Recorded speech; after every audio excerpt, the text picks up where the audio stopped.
নমস্কার বন্ধুরা, অমর গল্পগাথায় আপনাদের সকলকে স্বাগত জানাই। না, আজ আর গল্প নয়, আজ দেখবেন একটি ট্রাভেল ব্লগ।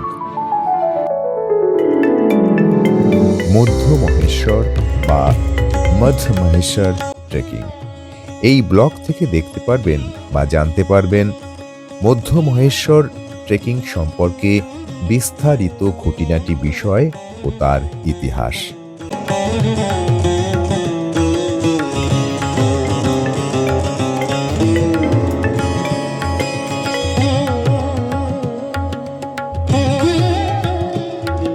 চলুন তাহলে আর দেরি না করে দেখা যাক।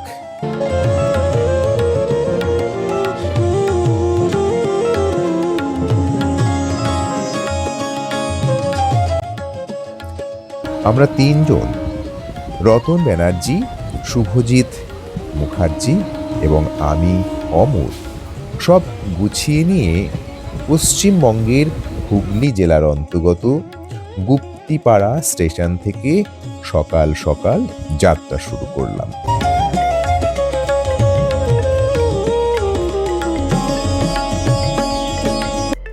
তারপর হাওড়া স্টেশন থেকে দুপুর 1টার সময় কুম্ভ এক্সপ্রেস ধরে হরিদ্বার নামলাম পরের দিন বিকেল 4টের সময়।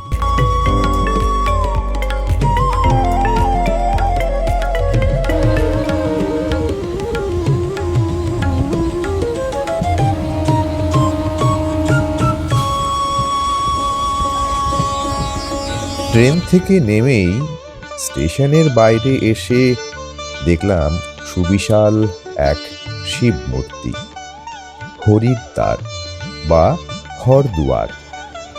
নামটার থেকেই বোঝা যায় হরি বা হর অর্থাৎ শিব, ওনাদের কাছে যেতে এই দুয়ার বা দরজা দিয়েই প্রবেশ করতে হবে। যাই হোক, আমরা দেবভূমিতে পদার্পণ করলাম। তাড়াতাড়ি একটা হোটেল দেখে এক রাতের জন্য আমরা উঠলাম হোটেল অশোকা হোটেলে। হোটেলটা মন্দ নয়, পার ডে হিসেবে ঘর ভাড়া 1200 থেকে শুরু। তারপর ফ্রেশ হয়ে একটু বিশ্রাম নিয়ে রাত 8টার সময় আশেপাশে একটু ঘুরে রাতে ডিনার সেরে 10টার মধ্যে হোটেলে ফিরে এলাম। তার কারণ পরের দিন সকাল 6টার মধ্যে বেরোতে হবে, তাই দেরি না করে আমরা ঘুমিয়ে পড়লাম।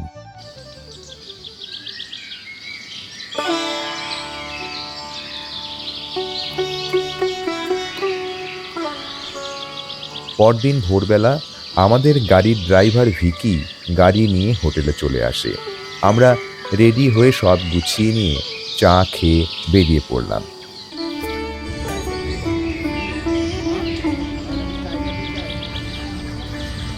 আমাদের গন্তব্যস্থল এখন উখিমঠ হয়ে সোজা রাশিগ্রাম। কোথাও না থেমে সোজা গেলেও কম করে প্রায় 8 ঘন্টা সময় লাগবে।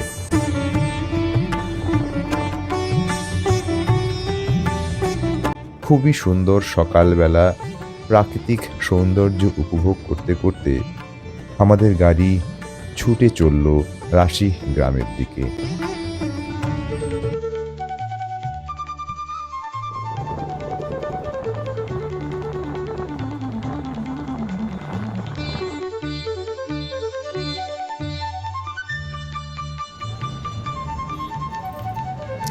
যাবার পথে আমরা 4টি জায়গায় থেমেছিলাম। প্রথমে ব্রেকফাস্ট সেরে সোজা এসে দাঁড়ালাম দেবপ্রয়াগের সামনে। হ্যাঁ, এটি হচ্ছে দেবপ্রয়াগ। অলকানন্দা এবং ভাগীরথী মিলনস্থল। অলকানন্দা এবং ভাগীরথী একটা জায়গায় মিলিত হয়ে গঙ্গা নদী হয়ে বয়ে যাচ্ছে। এখানে অলকানন্দা একটু সবুজ ধরনের এবং ভাগীরথী রয়েছে ঘোলাটে কালার। তারপরে আমরা গিয়ে দাঁড়ালাম ধারীমাতা টেম্পল। ধারীমাতা টেম্পল দর্শন করে তারপর আমরা সেখান থেকে বেরিয়ে গেলাম সোজা রুদ্রপ্রয়াগে।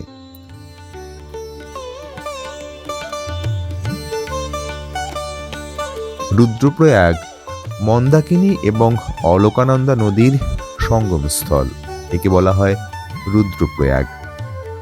যাবার পথে এই স্থানগুলো আপনারা দর্শন করে নিতে পারেন।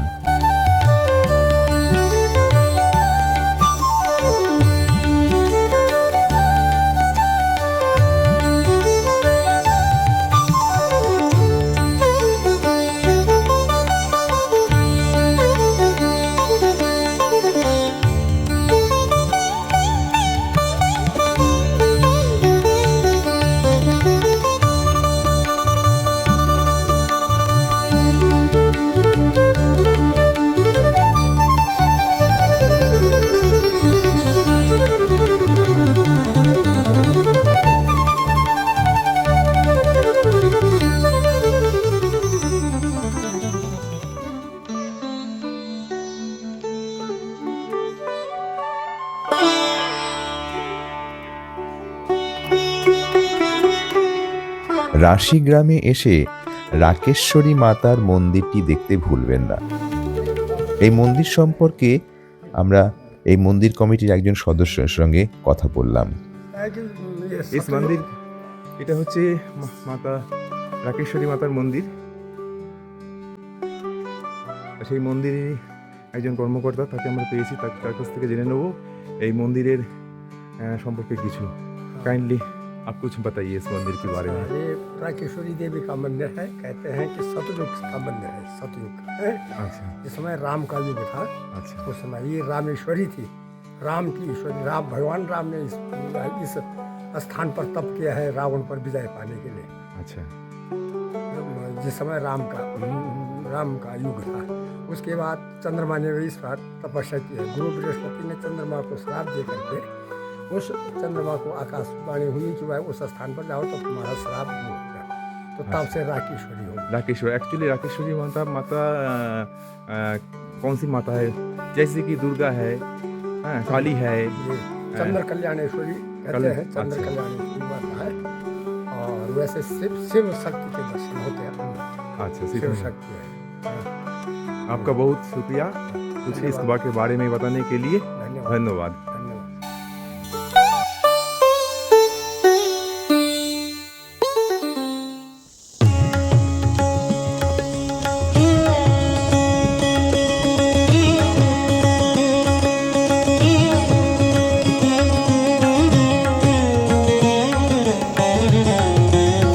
রাকেশ্বরী মাতার মন্দির দর্শন করার পর আমরা সোজা চলে এলাম আকতলির ঢাল, যেখান থেকে পায়দাল মার্গ অর্থাৎ আমাদের মদমহেশ্বরের উদ্দেশ্যে ট্রেকিং শুরু হবে।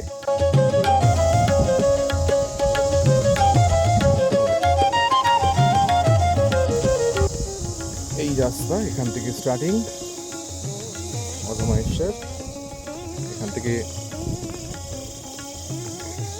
নিচে নেমে যেতে হবে ডাউন স্টেপে।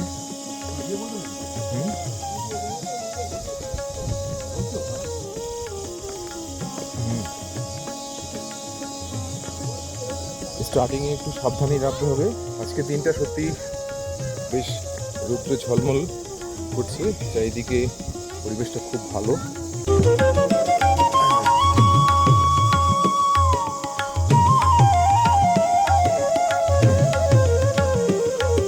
এইভাবে 4 কিলোমিটার।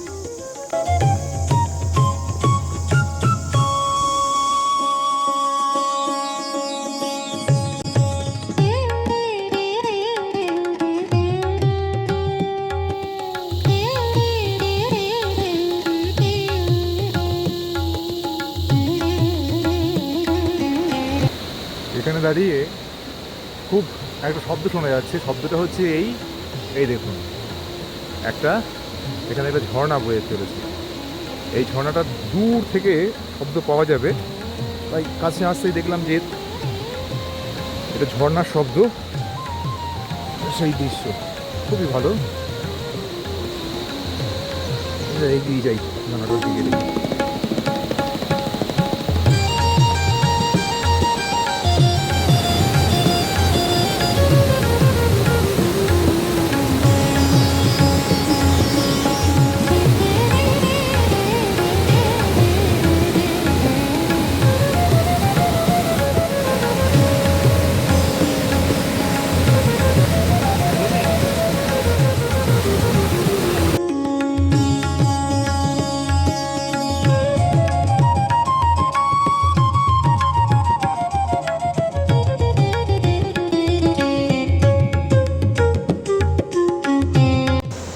দেখতে পাচ্ছেন এই নদীটা হচ্ছে মধুগঙ্গা।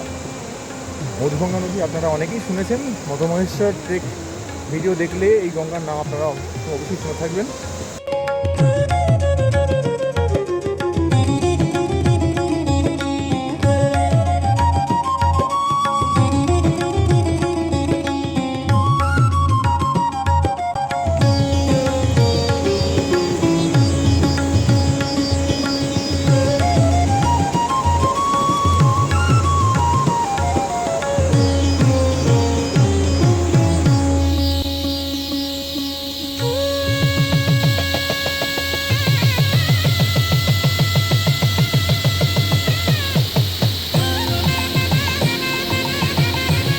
এটি হলো সেকেন্ড ব্রিজ।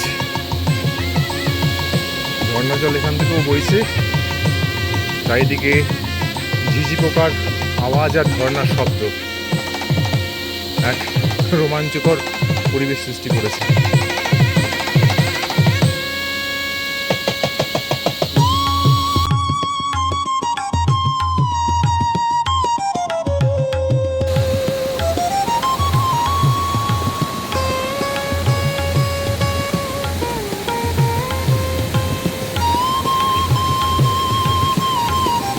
3 নম্বর ব্রিজ।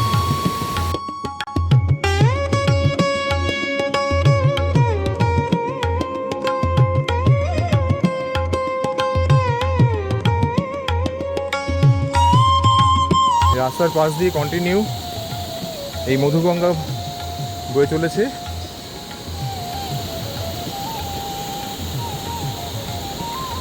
আমরা এই রাস্তা দিয়ে গিয়ে আমরা এই নিচে নামবো, যেখানে মধুগঙ্গার সঙ্গে দেখা হবে।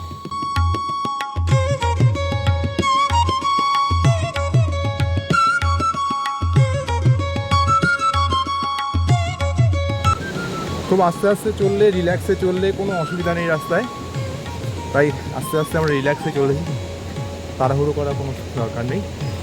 ঠিক আছে, যতটা পৌঁছতে পারবো সেটা নিয়ে চেষ্টা করবো।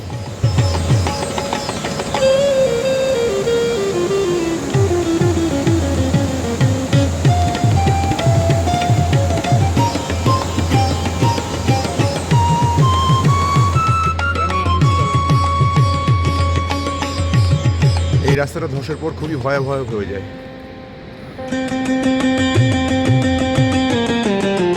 এখানে খুবই সাবধানে যাতায়াত করবেন।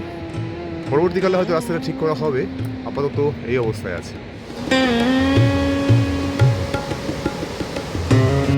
এই বৃষ্টির মাধ্যমে আমরা মধুগঙ্গা পার হয়ে লোয়ার বানতলিতে উঠব। লোয়ার বানতলি থেকে আমরা উঠব আপার বানতলিতে। আপার বানতলিতে সেখানেই আমরা আজকে স্টে করব। তারপর পরের দিন আমরা আপার বানতলি থেকে আবার যাত্রা শুরু করব।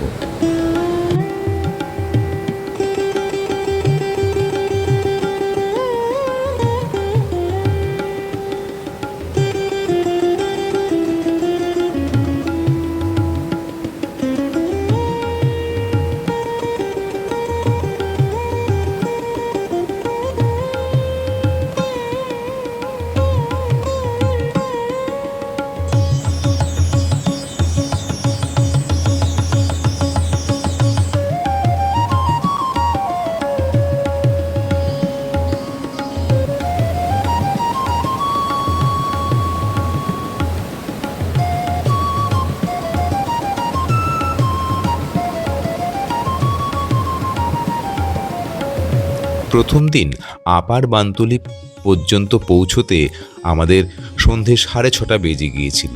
তারপর আর কোনো ভিডিও করা হয়নি। পরদিন সকালবেলা আমরা যে হোটেলে ছিলাম সেই হোটেল মালিকের সঙ্গে আমরা কথা বললাম। ব্যবহার দাদা, আপনার নাম আর আপনার লজের নামটা বলুন, আর নাম্বারটা, ফোন নাম্বারটা বলবেন। पंकज नाम है जी, हमारे होटल का नाम है कैलाश होम स्टे, बंदौली में भी है और गोदार में भी है। और फ़ोन नंबर है हमारा 9759238178। ধন্যবাদ। যদি কখনো আসেন, খুব ভালো পরিষেবা, এই হোমস্টেতে আপনারা উঠতে পারেন।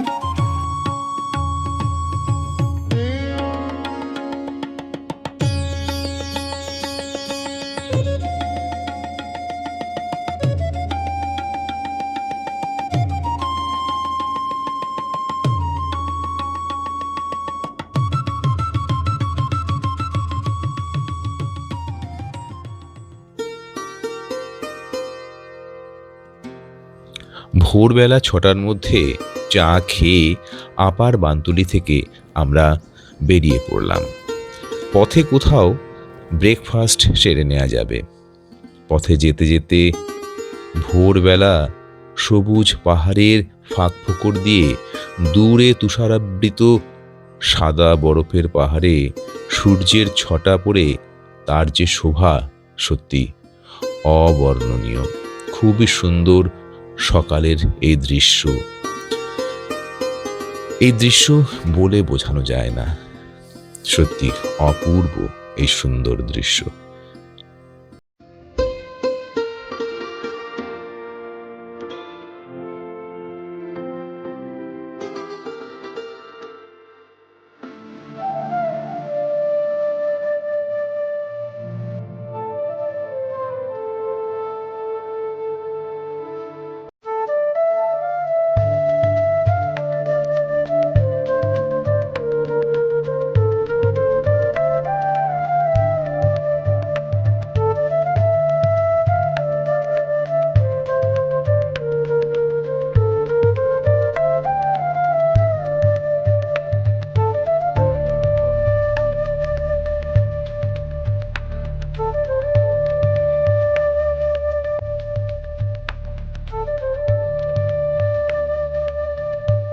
চলো।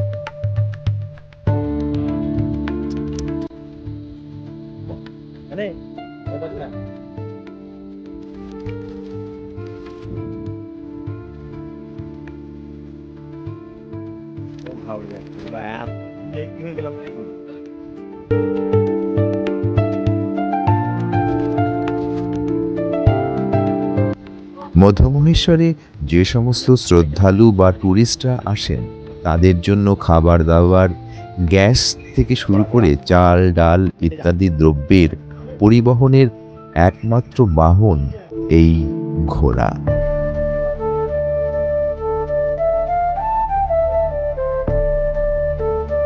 মধ্যমহেশ্বর যাওয়ার পথে কয়েকটা ছোট ছোট গ্রাম পড়ে, সেখানে হোমস্টে ব্যবস্থা আছে এবং চলার পথে বিশ্রাম নেবার জন্য জল, চা, জুস ইত্যাদি খাবার জন্য ছোট ছোট দোকান কয়েকটা জায়গায় পাবেন।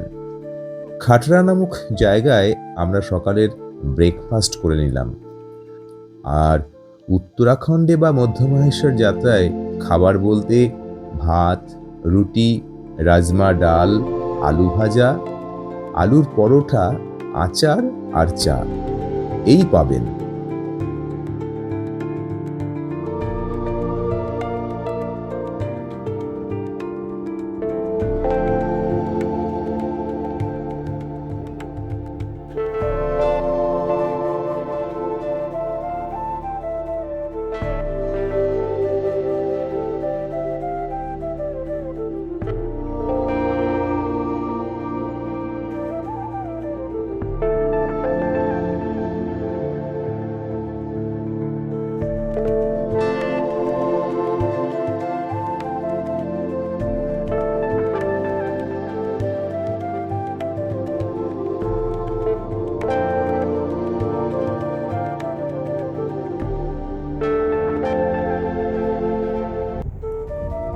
দেখুন দিকটা পুরো মনে হচ্ছে ভেলভেট কার্পেট বিছিয়েছে। মধ্যমহেশ্বর বা মধ্যমহেশ্বর পঞ্চকেদারের একটি কেদার। পঞ্চকেদার হল ভারতের উত্তরাখণ্ড রাজ্যের গাড়োয়াল হিমালয়ে অবস্থিত 5টি পবিত্র শিব মন্দির। হিন্দু বিশ্বাস বা হিন্দু শাস্ত্রে বা শিব পুরাণে আমরা পাই এই মন্দিরগুলি মহাভারতের পর পাণ্ডবদের দ্বারা প্রতিষ্ঠিত হয়েছিল। পাণ্ডবরা স্বর্গারোহণের আগে ভগবান শিবের কাছে প্রায়শ্চিত্ত করতে চেয়েছিলেন, কিন্তু শিব তাদের থেকে লুকিয়ে ষাঁড় রূপ ধারণ করে পৃথিবীতে প্রবেশ করেছিলেন। পরে শিবের দেহের বিভিন্ন অংশ 5টি স্থানে পাওয়া যায়, যা পঞ্চকেদার হিসেবে প্রতিষ্ঠিত হয়। পঞ্চকেদার হচ্ছে পর্যায়ক্রমে কেদারনাথ, মধ্যমহেশ্বর, তুঙ্গনাথ, রুদ্রনাথ এবং কল্পেশ্বর। কেদারনাথে কুচকি বা পিঠের অংশ দেখা যায়, এটি হচ্ছে প্রথম কেদার। মধ্য মহেশ্বরে নাভি বা মধ্যভাগ দেখা যায়, এটা দ্বিতীয় কেদার। এবং তুঙ্গনাথে বাহু এবং হাতের অংশ দেখা যায়, এটা হচ্ছে তৃতীয় কেদার। এবং রুদ্রনাথে মুখমণ্ডল বা চেহারা দেখা যায়, এটি হচ্ছে চতুর্থ কেদার। এবং কল্পেশ্বরে জটা বা চুল দেখা যায়, এটি হচ্ছে পঞ্চকেদার। এই হলো কেদারনাথ, মধ্যমাহেশ্বর, তুঙ্গনাথ, রুদ্রনাথ এবং কল্পেশ্বর, এই হচ্ছে পঞ্চকেদার।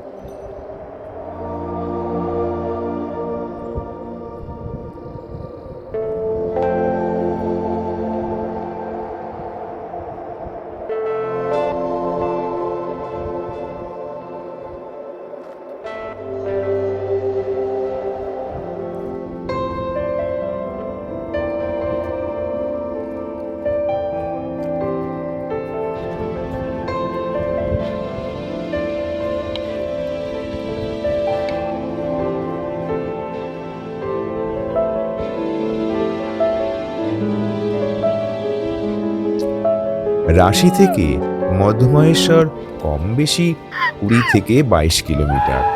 এই দীর্ঘ পথ যদিও একটু দুর্গম এবং ট্রেকিংয়ের মাধ্যমেই পৌঁছতে হবে, তবে আশেপাশের প্রাকৃতিক সৌন্দর্য আপনার পথকে সুগম করে তুলবে এবং এই যাত্রার মধ্যে আপনি আধ্যাত্মিক এবং অ্যাডভেঞ্চার এই দুইয়ের সংমিশ্রণ পাবেন।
এখানে একটা কথা না বললেই নয়, কেদারনাথ এবং মধ্যমহেশ্বর এই দুটি ট্রেকের মধ্যে মধ্যমহেশ্বর ট্রেক বেশ শক্ত।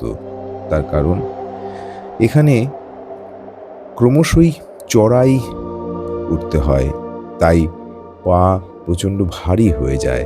তাই কোথাও বসে বিশ্রাম না নিলে চলা খুবই শক্ত। এবং কেদারনাথের থেকেও মধ্যমহেশ্বর অনেক বেশি হাঁটতে হয়। যাই হোক, আমরা হাঁটতে হাঁটতে কোথাও বিশ্রাম নিয়ে আবার হাঁটা শুরু করি।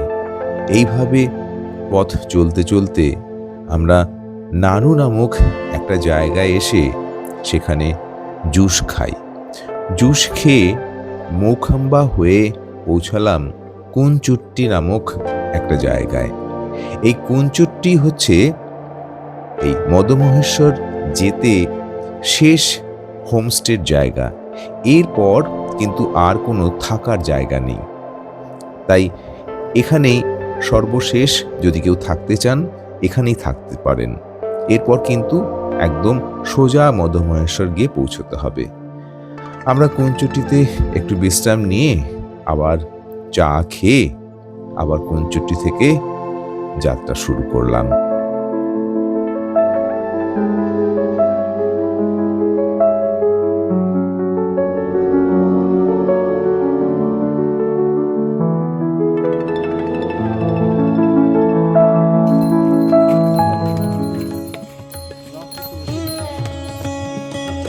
চলে এসো।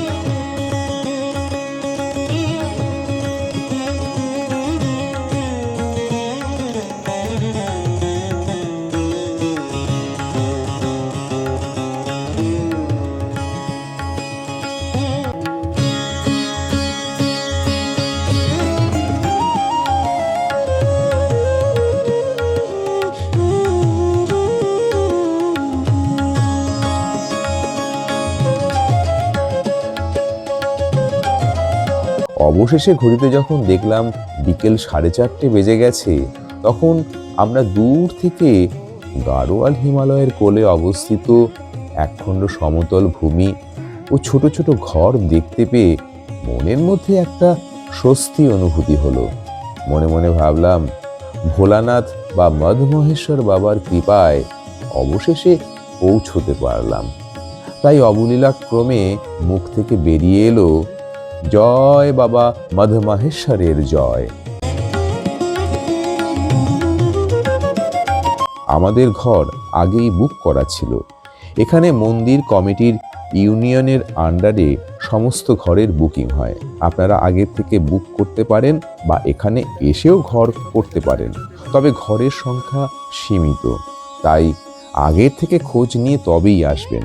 ঘর ভাড়া 2500 থেকে 3000 এবং ডরমিটরি সিস্টেমে মাথাপিছু 600 থেকে 800 টাকা। দূর থেকে বাবা মদমহেশ্বর মন্দির দর্শন করে প্রণাম করলাম। মদমহেশ্বর মন্দিরটি উত্তরাখণ্ডের গাড়োয়াল হিমালয়ে চামোলি জেলায় অবস্থিত।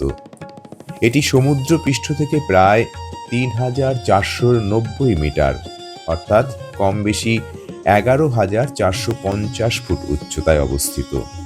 চৌখম্বা এবং সুমেরু পর্বতশ্রেণীর মাঝে বৃদ্ধগঙ্গা এবং মধ্যগঙ্গা নদীর সঙ্গম স্থলে অবস্থিত।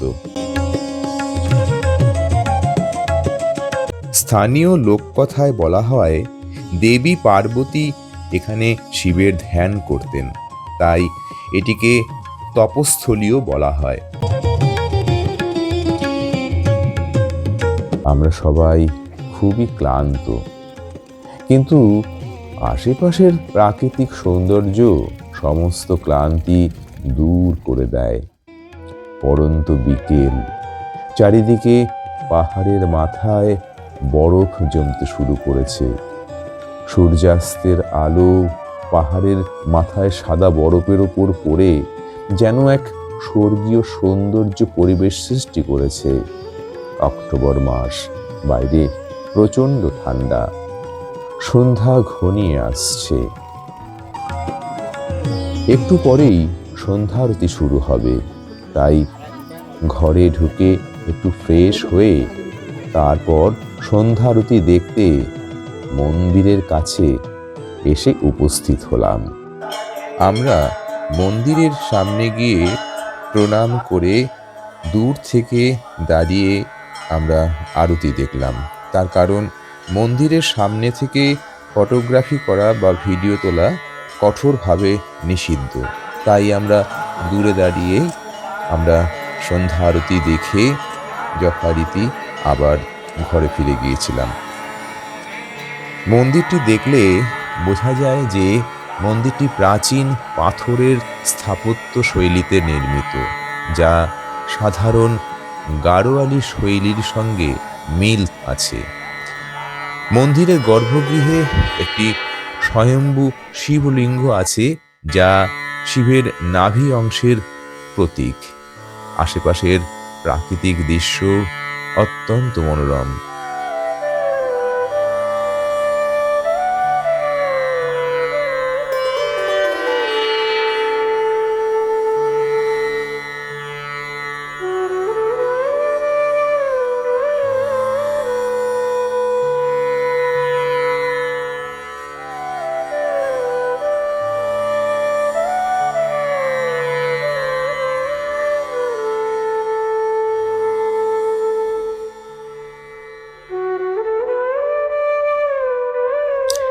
এই জায়গাটি হচ্ছে বুড়া মদমহেশ্বর। মন্দিরের ডান দিক দিয়ে যে পাহাড়টি উঠে গেছে, সেই পাহাড়ের থেকে প্রায় 2 কিলোমিটার উপরে উঠলে এই জায়গাটি পাওয়া যায়। এই জায়গাটিকে বলা হয় বুড়া মদমহেশ্বর। এখানে বুড়া মদমহেশ্বরের একটি ছোট্ট মন্দির রয়েছে। যে সমস্ত যাত্রীরা বা টুরিস্টরা আসেন, তারা এই জায়গাটিতে অবশ্যই আসবেন, তার কারণ এর প্রাকৃতিক সৌন্দর্য এত সুন্দর তা বলে বোঝানো যাবে না।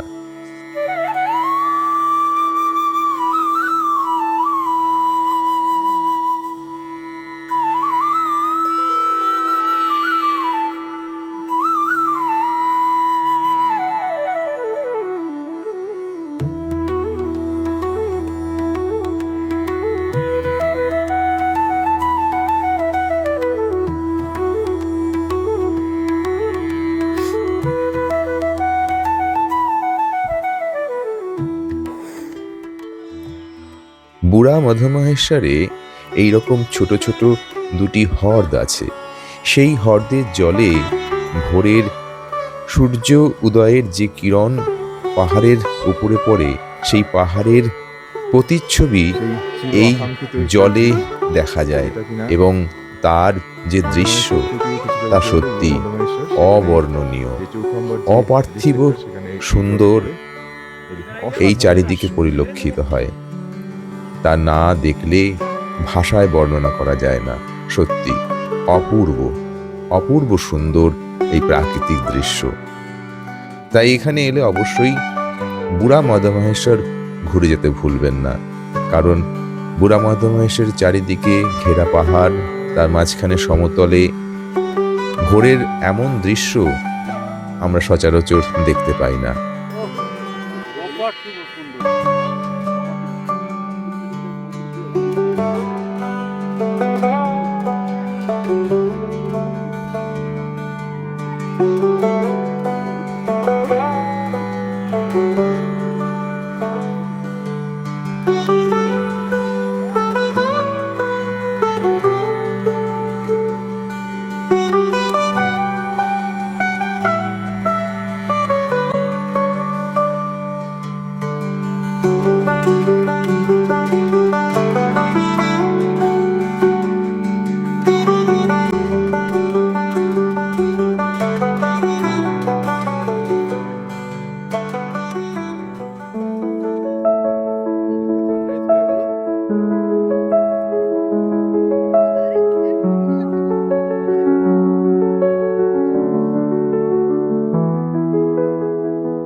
এই পাহাড়টির নাম চৌখাম্বা পর্বতশ্রেণী।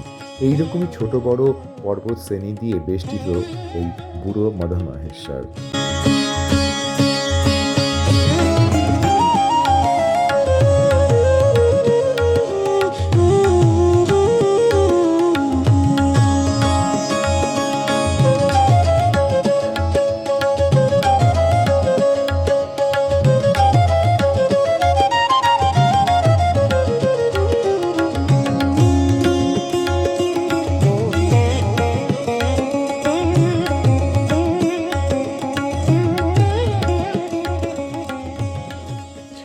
বুড়া মধুমহেশ্বরে আমরা কয়েক ঘন্টা কাটিয়ে তারপর ধীরে ধীরে সেখান থেকে নিচে নামতে থাকলাম। আবার আমরা নিচে গিয়ে মধুমহেশ্বরে আমরা পুজো দিয়ে আবার আজই আমরা সেখান থেকে ফিরে যাব রাশি গ্রামের দিকে।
মধুমহেশ্বরে মন্দিরের ভেতর বাবা মধুমহেশ্বর তো আছেনই, তাছাড়াও মন্দির কমপ্লেক্সে দেবী পার্বতী, ভৈরব, হনুমান ও শ্রীকৃষ্ণের মন্দিরও আছে।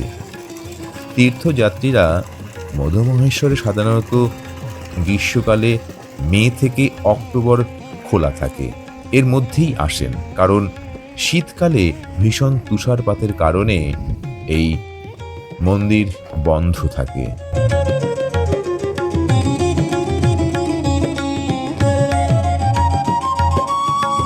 প্রধান উৎসব হল মহাশিবরাত্রি এবং স্থানীয় রীতিতে বৈদিক ও তান্ত্রিক পূজা অনুষ্ঠিত হয়। সুতরাং এখন এই পর্যন্তই, কারণ সব কথা হয়তো বলা গেল না। বাকিটা আরও বিস্তারিত ডেসক্রিপশনে দেয়া রইল, সেখান থেকে দেখে নিতে পারেন।